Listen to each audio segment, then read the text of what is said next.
Hey there, I'm Ian Douglas. I'm the author of the website techinterview.guide, and I'm here to help people with career advancement and interview preparation. My live stream on Twitch covers topics such as company research, how to build resumes and cover letters, applying for the job, getting through interviews, and what to do during negotiations. I've coached thousands and thousands of people over the years to get jobs at the biggest tech companies in the industry, and I'm here to help you too. The following episode is taken from a longer live stream event and may contain interactions with other people in chat. Check out the end of the episode for more information. Let's get to it. So this resume was submitted saying I'm just looking for a generalized resume review to know, like, would my resume get rejected by automated features or not, and give me any suggestions for making it better. So one thing I like to do when I look at a resume is I zoom out on it. And this one I see 2 pages plus a little bit and a lot of empty space on this second page. So you're using a 2-column format on page 1, but page 2 is basically just a single column of content, and then page 3. Now, one thing that I talk about a lot on the stream is make a really big resume. Put all your projects on there, put all your skills on there, put all the jobs you've ever had, give me lots of bullet points about your projects, lots of bullet points about your job, and save that as a really long copy of your resume. When you actually go apply for a job, you're going to trim away everything that company isn't going to care about. So wherever you're applying for a job, let's say you're going to go work for Finite Singularity's company. Finite works in Python, so you would probably want to put Python at the top of your skills block, that sort of thing. So in this case, they don't have Python at all, but you would want to make any projects that you want to present on your resume really relevant to that company. So the first thing that you would do is, like when you start with that really big resume where you've got all your projects, all your skills, all your experience and so on, is you want to figure out, what is that company going to care about? What skills are they going to care about? What projects are they going to care about more than other things? Trim everything else out of there. See if you can bring it back down to 1 page. In this case, I think that it would be possible because the font size on this looks a little large. I'm guessing maybe 11-point font. Again, highlight everything, make everything 11-point font. I usually tell people your name can maybe be 18, 20-point font. The title and these headings maybe make 12 to 14-point. Everything else on the page, 10-point font. Don't go any bigger than that. Don't go any smaller than that. If it doesn't fit with 10-point font, you got too much content. So figure out which projects are going to be most relevant. What does that company do? What sorts of things are going to really stand out to them? And I've shared this on the stream recently too. The 3 kinds of projects I like to see on a resume are, give me a project that's highly relevant to what my company does, whether it's a technology stack or it's a project about what we do, or if we have a technology that you've built something with that technology. So Finite Singularity, for example, is in chat right now. And Finite has this really great software package called Tau. It's the Twitch API unification project, and it's what makes all my lights blink behind me here. Let's say that was Finite's business, and Finite was actually hiring somebody to work on that project. Then I would want to see that your first project on your resume is something about Twitch or something about a Twitch API, or maybe you've done something with Tau. Like, find a way to either build something using the same technologies that Finite Singularity's company uses, or build something with that actual technology.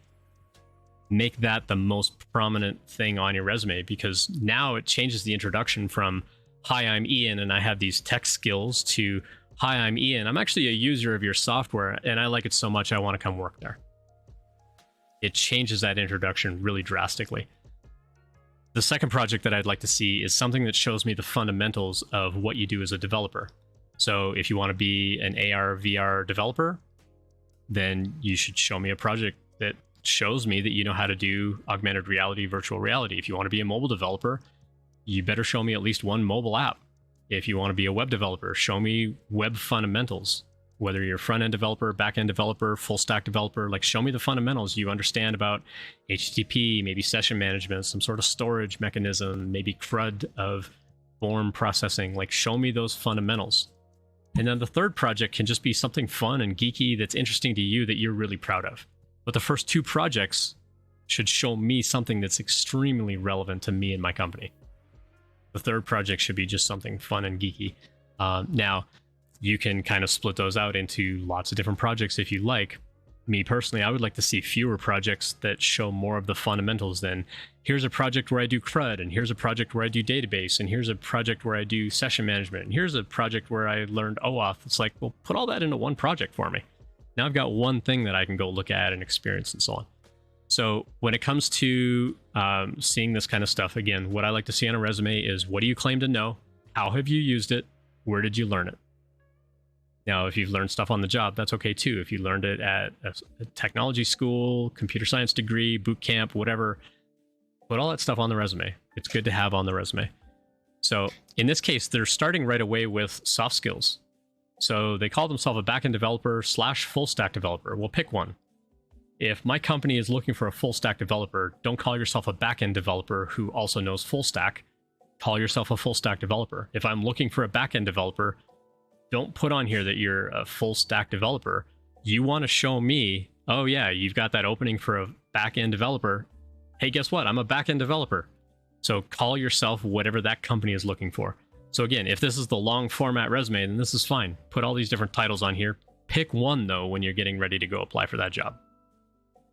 I wouldn't start with the soft skills though, unless they're calling out like part of your job is communication, like developer relations or developer advocacy, then yeah, maybe communication stuff will be at the top, and community management and things like that. Like maybe that could be up at the top if that's a big part of the job.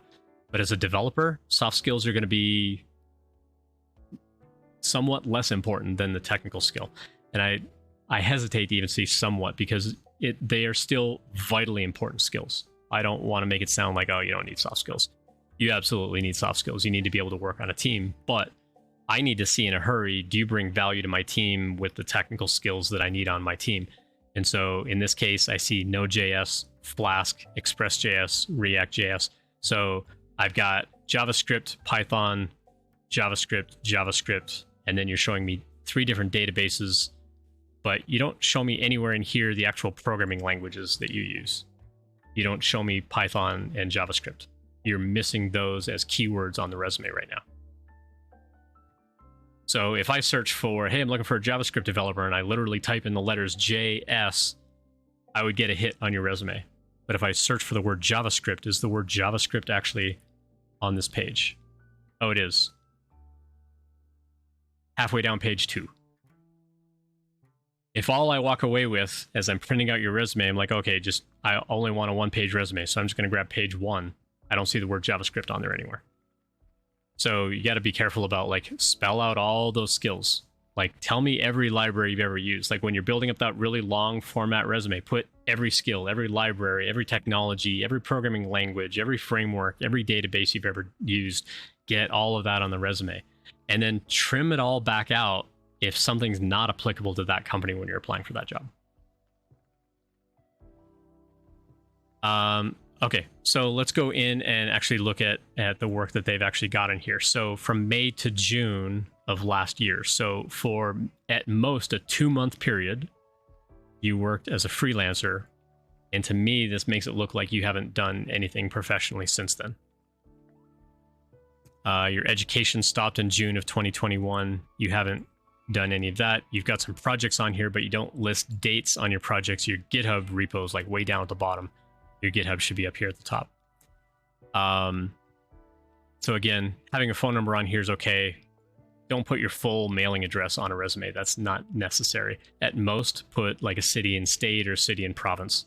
But you don't need the full mailing address of where you live. They're not going to come like knock on your door and offer you a job. So yeah, make sure that your skills are well blocked out. Let's go take a look at your GitHub. Oh, so it's actual GitHub links to your project. So that's good. So you're giving me repos to 2 of your 4 projects. So why not give me a GitHub repo on these other 2? That would be something that I might want to look for on your resume. But again, you're kind of changing things up here a little bit. Like you've got single line spacing. This one looks like, line and a half spacing. Like keep everything the same sort of format on here. But yeah, I'm kind of curious, like why you don't give me a GitHub link here. Is this something that you've actually launched somewhere? Can I actually go experience this somewhere? In this case, Flask MySQL. Yeah, you do list MySQL, you list Flask. And eventually down here, I see Python, like the actual word Python popping up. But you're also listing SQL Alchemy down here. You didn't list it up above. You didn't list the Flask cores library. Go put that up above. I learned the Python Selenium package. That's fine. Python's got a capital P though, so be careful about how you're capitalizing things. Some people are a lot more picky about that than others. Some people won't care. It's going to hit on the keyword search anyway, but some people are going to care when they actually come back and read through this. So let's go take a look at the GitHub profile here. Cool. All right. Well, they coded until late last year, and then they kind of went off the grid. So what have you been doing lately? Shows you did some very sporadic programming over the summer or over the spring, but you haven't done any programming over the summer. So as a hiring manager, again, this would be a concern for me that you worked until June of last year, and then what? What have you done since then? Well, if I go look at your GitHub profile, I see that you continued to code on some other things. I can kind of click on here and I can see some high-level stuff. You did, Oktoberfest and stuff like that. It looks like maybe you worked on somebody else's repo. So maybe you're working on some group projects with some other people, which is fine. But what have you done since then? Like very little coding after November. Very, very little coding. So again, as a hiring manager, I want to know, like, how are you keeping your skills sharp? If you haven't worked professionally since June of last year, what have you been doing for the last July, August, September, last 15 months? What have you been doing with your time? Because I don't see a lot on here. Like, I would probably give you credit up through maybe November. So from December last year to it's now September this year, that's 10 months where you've done very little programming. From what I can verify here. Maybe you've been coding every day. Put that in a private repo at least. Let's see some green dots on here for working on a private repo. So those are the first immediate things that sort of jump out to me when I look at a GitHub profile. Cool, but it looks like they were into some Web3, did some stuff with NFTs, work closely with a project manager, client, and a team lead on change requests. Okay, increase productivity and problem solving techniques. So check your spelling by 10%. Cool. You're giving me a very strong, actionable kind of thing of this is the impact that I had on a team. Love to see it. Love to see that kind of stuff on a resume. My first question is how? How did you raise this? How did you measure that it was 10%? Was it exactly 10%? Did you round it up? Did you round it down? Like, what did you do to improve something by 10%? We primarily use React, Node.js for backend APIs. 40% of my work was doing front end, 30% was back end, remaining 30% was hosting and managing websites. Okay, which is fine. Like this is okay. So this is like a really detailed breakdown of like how you split up your day-to-day work. You could just say, instead of just freelancer, I would actually say like full stack developer or full stack freelancer, and just say, I did 40% of my time was building front end in React, 30% of my time was building backend APIs in Node.js, and 30% of my time was hosting and managing using what technology? What were you actually building out? Were you using AWS? Were you using Google Cloud? Like, what platform were you using? Was this on Heroku? Were you self-hosting? Like, tell me more about the DevOps side of what you're doing. I don't see much over here. I mean, I see AWS and Heroku and DigitalOcean and GitHub Actions and so on, but like, were you using Docker? Were you deploying things with Kubernetes? Like, what were you doing with GitHub Actions? Like, give me a little bit more about the DevOps side of it, if that's important to my company. If it's not important to my company, then you wouldn't share that information on here. Ocean inventory, Willow backend. So backend developer. Okay. Worked there for October through March. So fairly short job. And then you took a bit of a break from March until May. Most people won't care about like a small break in what you did, especially during, kind of that overlap of the pandemic and so on. Train, manage, and provide guidance to junior development staff. How many? Tell me how many. Like, quantify this. Tell me the impact that you had. How many people did you train? This says that you managed people. but you call yourself a backend developer. So if you manage people on your team, then it's more of a team lead position. So I would probably figure out, like, were you a lead backend developer? Maybe throw that in as a keyword, that you were a lead developer. But again, you were only there for 6 months. So how much impact did you have in 6 months? You're writing a lot of this in present tense. You train, you manage, you provide guidance, you work closely with. Develops is present tense, but then you fall back to past tense, where you increased past tense productivity. This job was in the past. All of this should be written in past tense. I primarily used Pern and Mern Stack. 80% of my work was doing backend. Remaining 20% was DevOps. Okay. So again, like, this is fine to have on here, but I would want to dive in on a little bit more detail here for sure. Same kind of thing here. So again, telling me that you're doing LAMP stack is fine. But LAMP stack makes me think was that the Python work that you were doing, LAMP stack? Because typically LAMP was like PHP or Perl, and I don't see those languages or technologies on here. So again, just making sure that you're thorough about what you're actually providing. When we get to page 2, we don't have any contact information. So if these pages got separated, I don't know who page 2 belongs to. I'm also missing out on a lot of important stuff about your project work that ideally would maybe be part of page 1. Since you've got professional experience though, so you worked as a freelancer for 2 months, and then it looks like you got this full-time job, but again, you were only there for 2 months. So really short freelance job, really short full-time job. And then you immediately went to another full-time job, which was also very short. And then you went into freelance work again for a very short amount of time. So you're starting to raise flags for me on, why did you have all these really short jobs? I would maybe wrap all of this as freelance work. You had a 6-month freelance job at this place. You had like a 2-month contract engagement or something with this other company. I would just call yourself a freelance developer, and when it comes to telling the story of why do you want to work for me, you can say, I don't want to do freelancing anymore. I want full-time employment to work for somebody else. That's a good story to tell. But right now it's like, I was a freelancer. No, wait, I was full-time. No, wait, I'm back to freelancer. No, wait, I'm back to full-time. Wait, I'm back to freelancer. Like, you're kind of back and forth a little bit, but all these jobs are really, really short, and that's going to make people worry about the risk of hiring you. Are you only going to stick around for 2 months? Or are you only going to stick around for 6 months? Like, what's going to keep you here? What are you doing with your career? Where are you taking your career to prove longevity, that if I hire you, you're going to stick around for a while?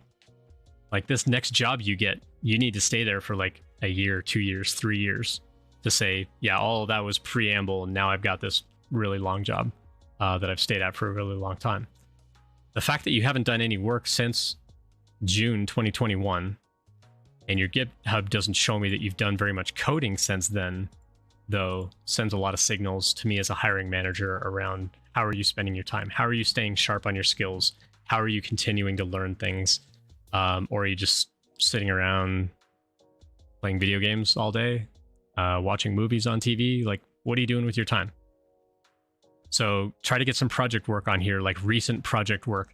As you start to research companies where you want to go find a job, find out what kinds of projects are going to be important to those kinds of companies. If you want to stay in the Web3 space, that's fine. There's lots of work in that, and really good paying work in some of that. But lean on some of the background that you've had. Build out more of these types of projects to show you've got current experience in these things.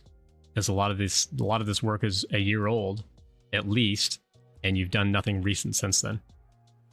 If you do want to keep a 2-page resume, you need to do something else with this empty column over here. This needs to be filled up with something. In which case, I would probably ditch the 2-column format and just keep it a single column. Put your skills block, put your professional experience. I mean, sum total, you've got, I'm going to give you the benefit of the doubt and say 2 months plus another 2 months. So 4 months plus another 6 months. So 10 months. And then another 2 months. So you've got 1 year of experience at 4 jobs. So 1 year of experience over the span of August through June 2021. I would more likely coach you like, hey, you know what, just wrap all of this stuff as a freelancer and say, I was a freelancer for a year. These are the kinds of projects that I did at that job. Because you've only got a year of experience, I would want to see these other projects on your resume.